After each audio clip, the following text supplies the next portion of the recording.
I think of myself as someone that is a bit different. I am someone that is committed to the feeling of freedom.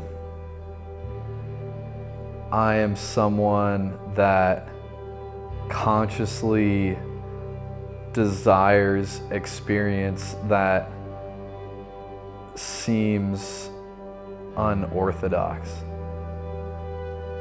If you had to categorize an artist into a type of person and a somewhat meek, frail, beret-wearing, cigarette-smoking guy in a turtleneck, I'm not that person, genuinely.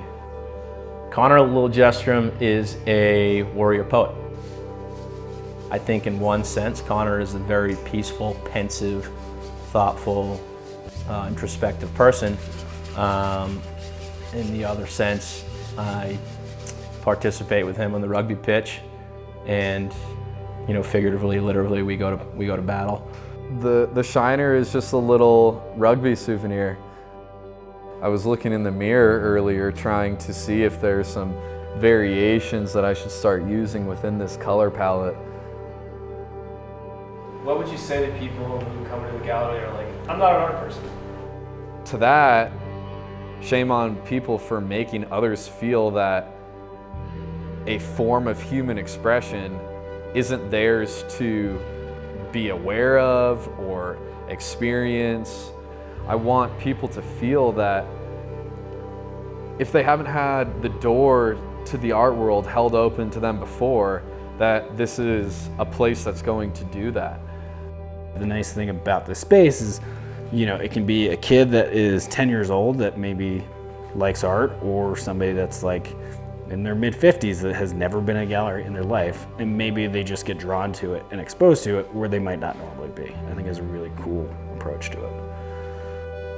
I think the honesty that's required in creative expression, demands that you adhere to at least a base level of instinct, and be in touch with what, even if you have a hard time orally justifying it, what seems like the right thing to do, what feels like, where's your inclination, what's the draw to do something in a certain way.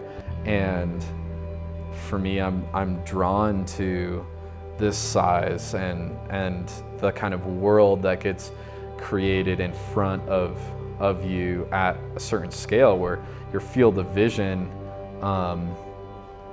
becomes almost completely inhabited by a certain piece. It's the physical interaction with my world in a somewhat bolder way. His work and how you see it, it's this very interesting mix of the old and new, which is what Jackson is, and I think he represents that very well as being a local. It's the desire to alter and curate the spaces that we live in and interact with. The frustration of wild spaces being desecrated. The feeling of wonder when encountering, as a human, a wild animal and getting to share just a moment of interaction.